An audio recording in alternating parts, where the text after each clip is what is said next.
Hello students, स्वागत है आपका डिफेंस ट्यूटर के इस वीडियो में।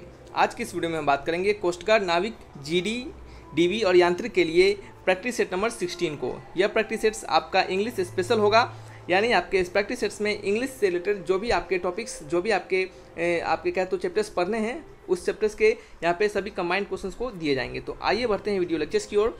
और वीडियो के डिस्क्रिप्शन बॉक्स में लिंक दिए गए हैं, उस लिंक पर क्लिक करके पीडीएफ को डाउनलोड कर सकते हैं, या फिर सिंपली आप टेलीग्राम चैनल को ज्वाइन कर लीजिएगा। आपको डायरेक्टली टेलीग्राम चैनल पे ही पीडीएफ की लिंक प्रोवाइड करवा दिए जाएंगे। टेलीग्राम चैनल की लिंक भी आपको सबसे नीचे आपको डिस्क्रिप्शन बॉक्स में ही मिल जाएंगे। आपको लिंक में एक और लिंक आपके डिस्क्रिप्शन में एक और लिंक दिए गए हैं, उस लिंक पर क्लिक करके आप फ्री में ऑनलाइन मॉक टेस्ट अटेम्प्ट कर सकते हैं। और आपको बता दें कि वो मॉक टेस्ट आपके जीडी डीवी यांत्रिक सभी बच्चों के लिए है, तो जाकर आप उसके लिए मॉक टेस्ट को जरूर अटैम्प्ट कीजिएगा। लिंक डिस्क्रिप्शन बॉक्स में दिए गए हैं और वो फ्री में प्रोवाइडेड है, तो आप फ्री के मॉक टेस्ट को जरूर अटैम्प्ट कीजिएगा, ठीक है। क्योंकि पैसा लगाने से अच्छा है कि फ्री में अटैम्प्ट करें, और उसके बाद जो भी अगर आपने कहीं किसी का मॉक टेस्ट लिया है तो उसे भी जरूर लगाइए, आपको बेनिफिट होगा हर एक चीज़, ठीक है। जितना ज़्यादा कोर्सेज बना लीजिएगा उतना ज़्यादा आपको बेनिफिट होगा, इसमें कोई शक नहीं है, ठीक है।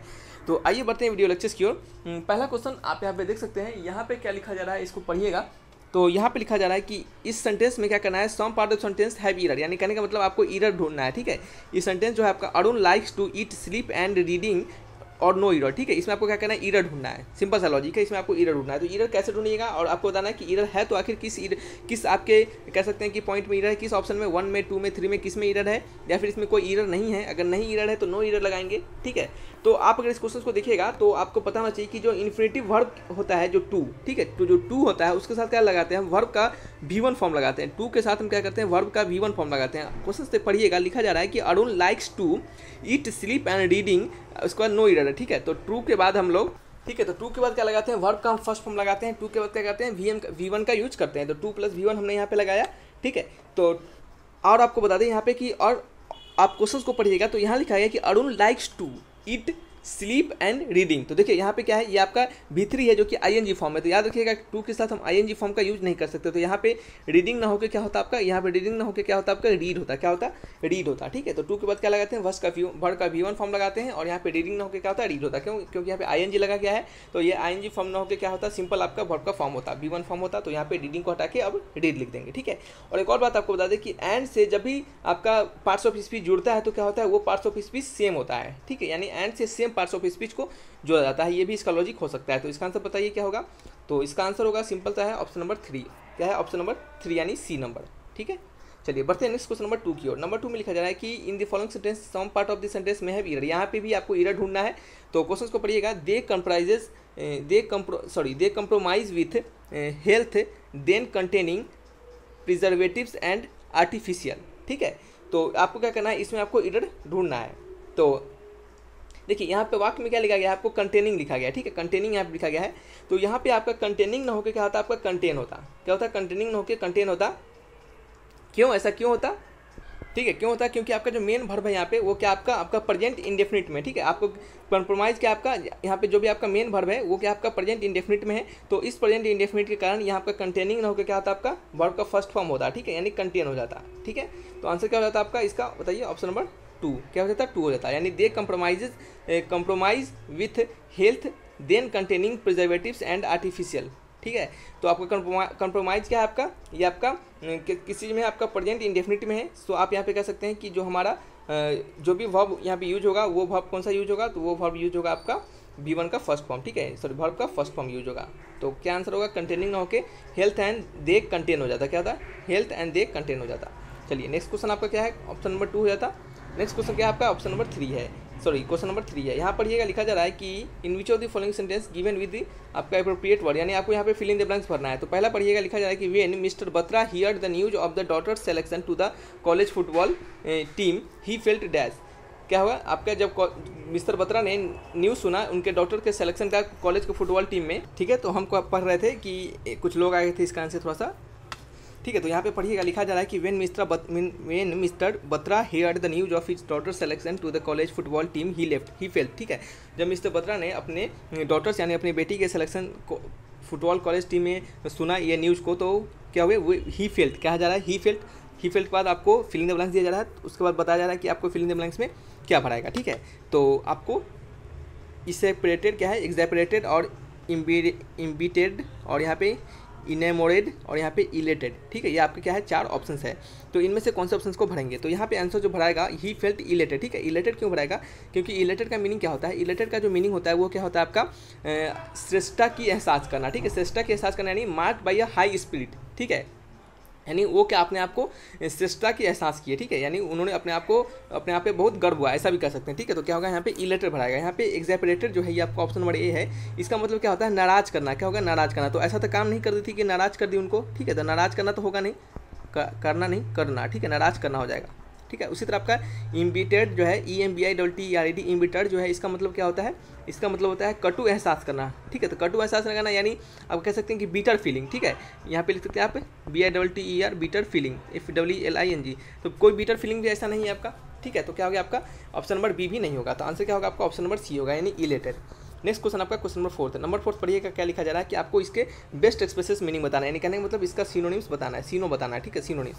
तो सिनोनिम्स बताना है तो पायनियर का मतलब क्या होता है? तो पायनियर का मतलब होता है आपका, ठीक है, पायनियर का मतलब होता है कह सकते हैं आपको कि आरंभिक निवासी। ठीक है, यानी कह सकते हैं प्राथमिक, किसी चीज़ को प्राथमिक देना, यानी कहते हैं प्रायोरिटी देना कह सकते हैं आप। तो प्राथमिकता भी कह सकते हैं। तो इसका क्या आंसर होगा? इसका जो सिनोनिम्स होगा वो क्या होगा आपका? प्राइमरी होगा। ठीक है, प्राइमरी का मतलब क्या होता है? आधारभूत या फिर कह सकते हैं प्रमुख। ठीक है, प्रमुख। तो इसका सिनोनिम्स क्या हो जाएगा? पायनियर का प्राइमरी हो जाएगा। ठीक है, चलिए नेक्स्ट क्वेश्चन आपका, सॉरी आपको बता दें लास्ट के बारे में। तो लास्ट के बारे में बता दें, लास्ट मतलब होता है अंत में। ठीक है, मॉडर्न मतलब क्या होता है? आधुनिक। ठीक है, आधुनिक। और आपका फॉलोइंग मतलब क्या होता है आपका? अग्रलिखित, क्या फिर कह सकते हैं अगला या अग्रपद। ठीक है, फॉलोइंग मतलब अगला कह सकते हैं या फिर अग्रपद भी कह सकते हैं। तो इसका आंसर क्या होगा? पायनियर का प्राइमरी हो जाता है। नेक्स्ट क्वेश्चन आपका क्वेश्चन नंबर 5 है। यहाँ पे क्या पूछा जा रहा है आपसे कि in the following questions select the word opposite to the meaning, यानी इसका कहना है मतलब एंटो पूछा जा रहा है, एंटोनिम्स पूछा जा रहा है, यानी अपोजिट मीनिंग। तो वायर्ड WEIRD। तो वायर्ड का मतलब क्या होता है? तो वायर्ड का मतलब होता है अजीब। क्या होता है? अजीब। ठीक है, वायर्ड का मतलब अजीब या फिर असामान्य। ठीक है, अजीब या फिर असामान्य। ठीक है, असामान्य, ये दो होता है आपका वायर्ड मतलब। तो इसका जो मीनिंग होगा इसका जो अपोजिट होगा वो क्या होगा आपका? असामान्य का सामान्य होना चाहिए। ठीक है, तो यूजुअल मतलब क्या होता है आपका? सामान्य होता है। तो सामान्य, तो आंसर क्या हो जाएगा आपका? Option number A. ठीक है, चलिए नेक्स्ट क्वेश्चन क्या है आपका? Question number 6। नंबर 6 पढ़िए क्या लिखा जा रहा है। यहाँ पे लिखा जा रहा है कि in which of the following question out of the following 4 alternative select the alternate which best expresses the meaning of idioms and phrases. ठीक है, आपको इडम्स एंड फ्रेजेज का बेस्ट मीनिंग बताना है। तो यहाँ लिखा है कि फूल पैराडाइज। ठीक है, फूल पैराडाइज यानी मूर्ख का स्वर्ग। ठीक है, यहाँ पे लिख सकते हैं मूर्ख का, फूल पैराडाइज का मीनिंग होता है मूर्ख का स्वर्ग। ठीक है, फूल पैराडाइज मतलब मूर्ख का स्वर्ग।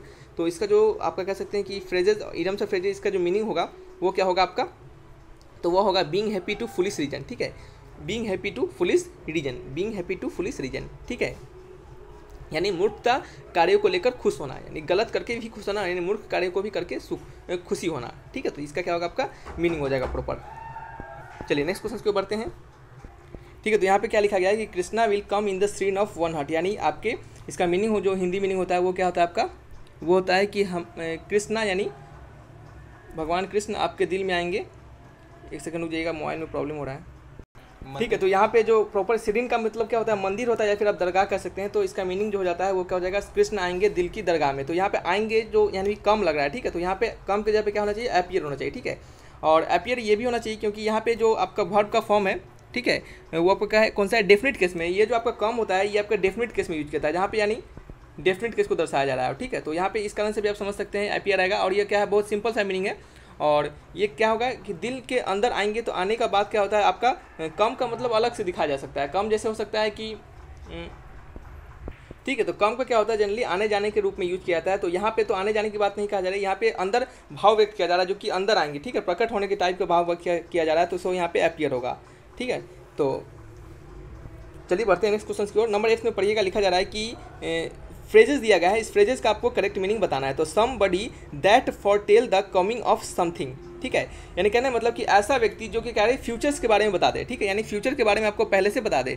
ठीक है, तो वैसे व्यक्ति को क्या कहते हैं? आपके हार्बिंगर कहते हैं। क्या होता है? हार्बिंगर, यानी हार्बिंगर मतलब somebody that tell foretells, यानी क्या मतलब आपके भविष्य के बारे में, भविष्यवक्ता कह सकते हैं इसको, भविष्यवक्ता यानी भविष्य के बारे में पहले बताए। ठीक है, तो भविष्य वक्ता, ठीक है, भविष्य वक्ता भी कह सकते हैं इसको। तो इसका आंसर क्या हो जाएगा आपका ऑप्शन नंबर बी हो जाएगा। और अलग अलग जो है आपके उन सभी का मीनिंग अलग अलग है। जैसे प्रोडिगी जो है, प्रोडिगी का मतलब क्या होता है, असामान्य होता है। क्या होता है, असामान्य, एक सेकेंड, हाँ ठीक है, असामान्य, ठीक है, ये असामान्य होता है। इंडेमिक का मतलब क्या होता है, इंडेमिक का मतलब होता है किसी स्थान विशेष, यानी स्थानिक कह सकते हैं, यानी किसी स्थान विशेष के बारे में बताया जा रहा हो तो स्थानिक इसको आप लिख सकते हैं, ठीक है।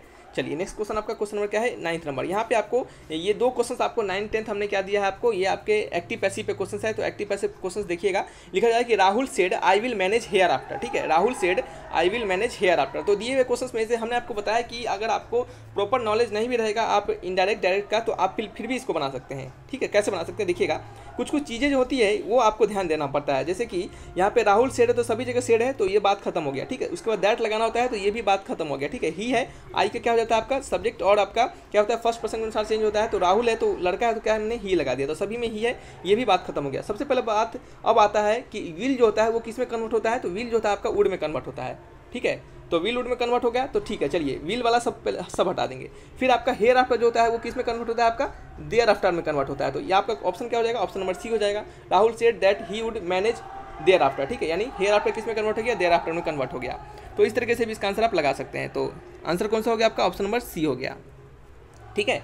देखिए ज़्यादा डीप नॉलेज की भी जरूरत नहीं है। अगर आपको ज़्यादा डीप नॉलेज की जरूरत नहीं है, अगर आपके पास नॉलेज है तो बहुत बढ़िया बात है, तब तो आप खुद से देख के बनाइएगा। लेकिन यहाँ पे जब आपको ऑप्शन दिए जाते हैं तो ऑप्शंस में जो बन जाने के चांसेस क्या होते हैं, बढ़ जाते हैं। आपको कोई थ्योरेटिकल लिखने के लिए नहीं कहा जा रहा है। जब थ्योरेटिकल लिखने के लिए कह दिया जाता तो मे भी आपसे प्रॉब्लम हो जाता, ठीक है। लेकिन ऐसा तो है यहाँ पे है नहीं, यहाँ तो ऑप्शन दिया गया है, तो आप ऑप्शन देख के करेक्ट आंसर बिल्कुल लगा सकते हैं। इस क्वेश्चन को पढ़िएगा, ये भी आपका क्या है, ये भी आपका क्या है, डायरेक्ट इनडायरेक्ट है।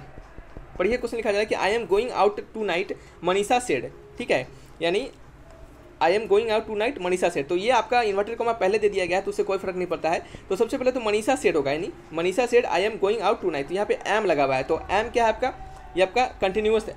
एम क्या आपका कंटिन्यूअस है, प्रेजेंट कंटिन्यूअस है। तो इसको सबसे पहले तो क्या करना पड़ेगा, वाज वेयर में कन्वर्ट करना पड़ेगा पास्ट कंटिन्यूअस में। तो ये आपका सबसे पहले तो वाज वेयर वाला हो जाएगा। तो वाज वेयर वाला देखिएगा कौन सा है, विल तो खत्म ही हो गया, ठीक है, विल का तो कोई काम ही नहीं है। वाज यहाँ पे है और क्या है, वाज यहाँ पे है, ठीक है। चलिए ठीक है, तीनों जगह वाज है, तीनों जगह वाज है। तो अब फिर से ऑप्शन को चेक करेंगे। फिर I am going out tonight, ठीक है, I am going out tonight है।